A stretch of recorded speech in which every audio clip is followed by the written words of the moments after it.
need courage to be very unconventional and say, I will develop other people. I will not be insecure. I will be secure. Hey, welcome again to the Amisi Leadership Podcast, where we equip people with the high capacity tools to drive societal transformation. We believe that leadership is so important to our well-being that if we all could pay attention and build our skills as far as leadership is concerned, then we will improve for the better the spaces where we find ourselves in. I've always said on this podcast that you do not need a title before or after your name for you to be a leader. You can lead where you are, be it at home, be it in that business, be it in that workplace where you find yourself in. You can be an influence, because leadership is all about influencing people that are around you. This week we've been talking about display a leader, and we will delve into that in a moment. But before we do that, just want to remind you again, like I always do, would you kindly go to my YouTube channel, Oscar Amisi's Leadership Podcast. I don't want you to subscribe. And once you've subscribed, I don't want you to share it with people that you know this will benefit them. People who are in leadership positions, people who are influencers out there who may need to build their capacity, build their skills, and the information I'm sharing is important in helping them do so. Don't just go to the YouTube channel. You can also go to the major podcast platforms and make sure you subscribe to and share with all that you know that are around you. And also, if you want to read what I'm talking about in this podcast in greater detail, visit Amazon and get my latest leadership book, Seed It Out, How Great Leaders Become Great Leader Makers. We are talking about a displayer leader. In fact, a displayer leader, simply put, is a great leader maker, a leader who makes other leaders. And we said from the onset, from the start, that the simplest definition of a displayer leader is one who grows other leaders. One who grows other leaders. One who creates opportunities for those that they're developing, and one who opens doors for those that they're developing. So those three things are so key as we define who a displayer leader is. One who grows other leaders. Not only do they grow other leaders, but they also create opportunities for other leaders, and they also open doors for other leaders. Last week, we were looking at the qualities of a displayer leader. And I gave you three things that make up the qualities of a great leader maker or a displayer leader. I told you that the first important quality is character. And we said we can't overemphasize the importance of character as far as leadership is concerned. Character or integrity is so critical for a leader. We have many people in leadership spaces who have no character, no integrity at all. We reminded you of this statement from Andy Stanley, where he says, you can lead without character or you can lead without integrity, but it is character or integrity that gives you the moral authority to lead. You want to be a leader who will model good character. We are suffering, going through tough situations, especially in governments, in corporates, in many spaces, because we have people in leadership positions who don't pay attention to their character, don't even develop their character. Your good quality, one quality of a display leader has to be character. Number two, not only is it character, we talked about compassion. We said you've got to be humane as a display leader. You've got to show compassion. Don't look at people as human doings. Look at people as human beings. Value people. Don't use people. Use things and value people. That's what display leaders do. They are compassionate. They show care. That's what they do. Remember, I gave you the analogy and I told you, a leader in that leadership position, you're like a parent. You've got to care for those that are around you. Number three, we said courage is the third quality of a display leader. You've got to be courageous.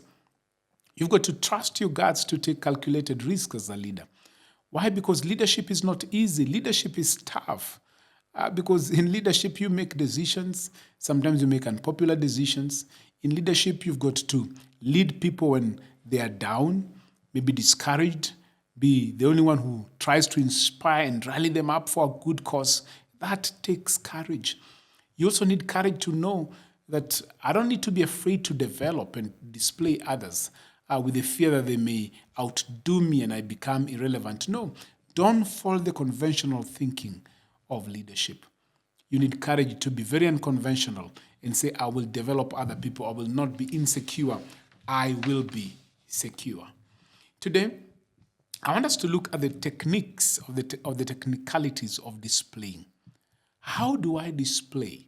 Now that I understand the definition, now that I understand the DNA, now that I understand the qualities, I have a team around me of 5, 10, 50, or 100, whatever number that is.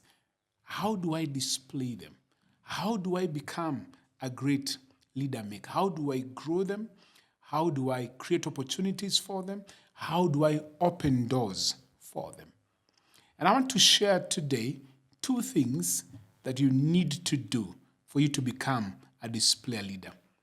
I will share 2 today. There are 3, but I'm going to share 2 today. Number 1, these are very critical for you if you desire to be a display leader. Is that number 1, that word that we've kept on mentioning and saying, you've got to give people opportunity. You've got to give people opportunity. Giving people a chance to find expression. That's what a display leader does. 3 key things that are critical for any leader who desires to be a great displayer. The first one is opportunity. Giving people a chance to find expression. What happens here?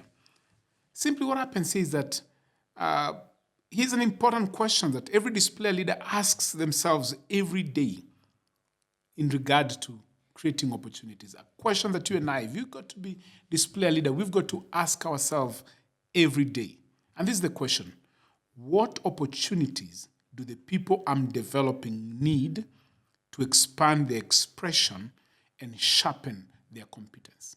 This question is key. You and I must ask ourselves daily, what opportunities do the people I'm developing need to expand their expression and sharpen their competence? What opportunities are these?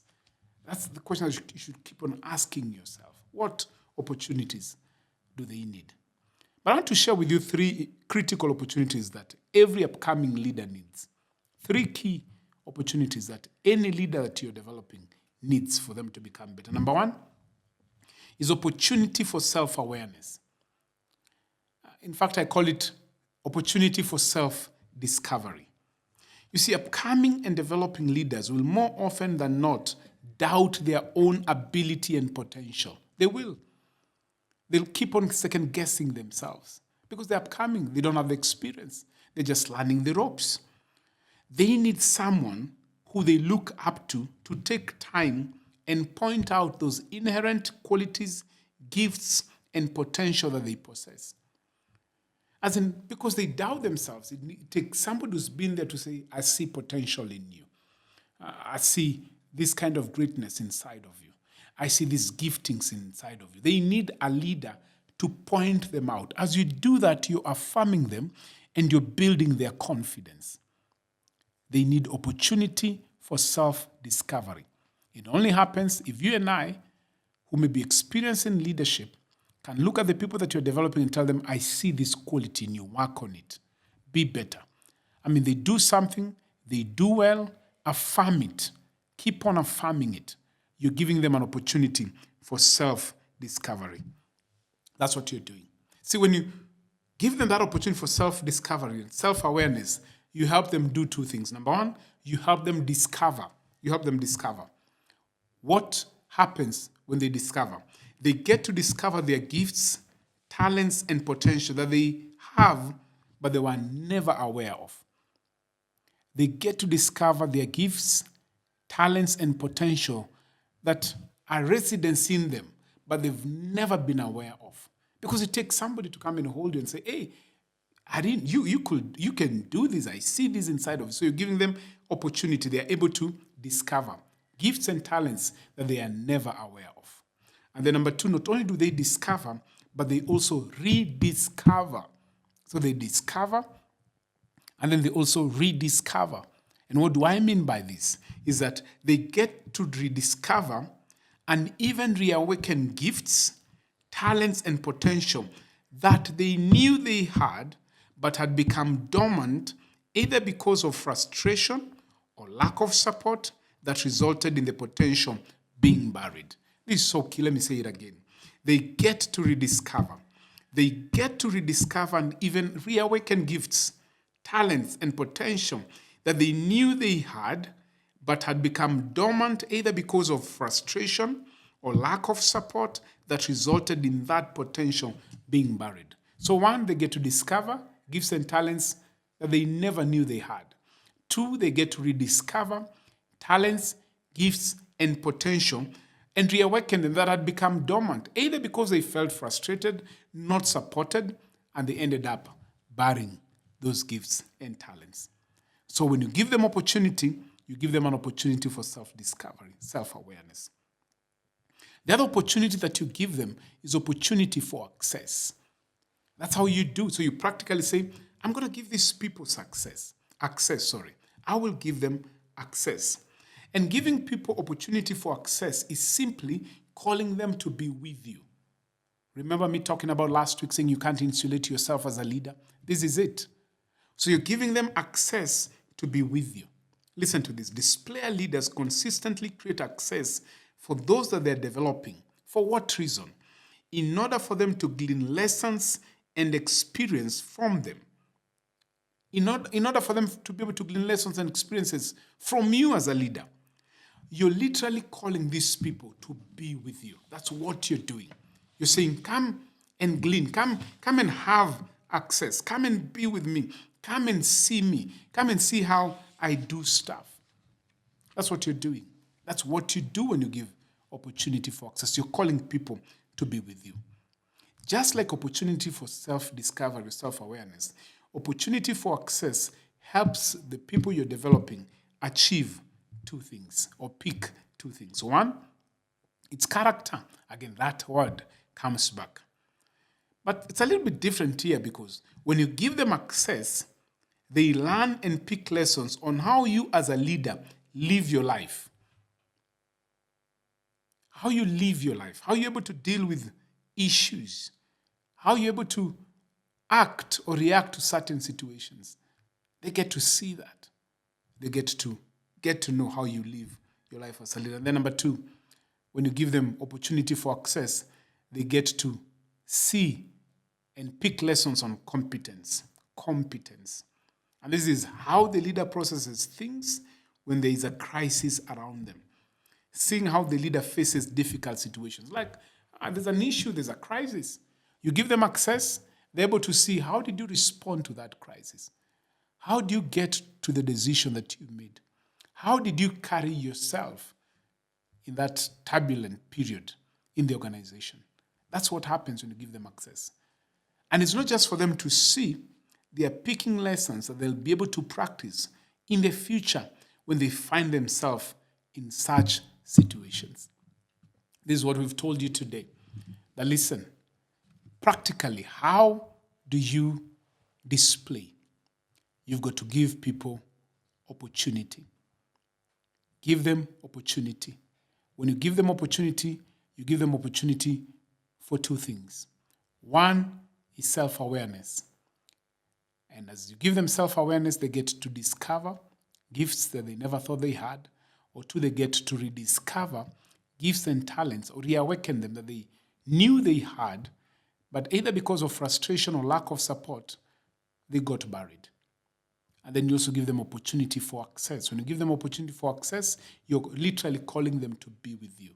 And as you call them to be with you, not passive proximity, but active proximity, they get to pick two lessons on character. How do you carry yourself? How do you live your life? And then lastly, on competence.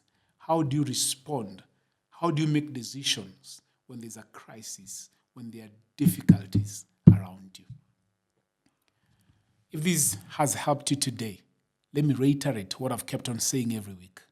Would you share with someone who's in a leadership space? Visit my YouTube page, see Oscar Amisi's Leadership Podcast, and subscribe. Visit all the major podcast platforms, subscribe, and share it with as many as possible. If you have a question, please type it in the chat and we'll get an opportunity to be able to answer that question in our next podcast. And as always, I encourage you to visit Amazon for you to get what I'm teaching in greater detail.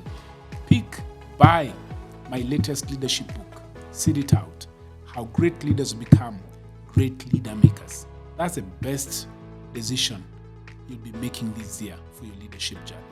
See you again next week as we continue to build on being a displayer leader. Again, let me remind you, share and share and share and share and share. And then go to my pages, subscribe. See you.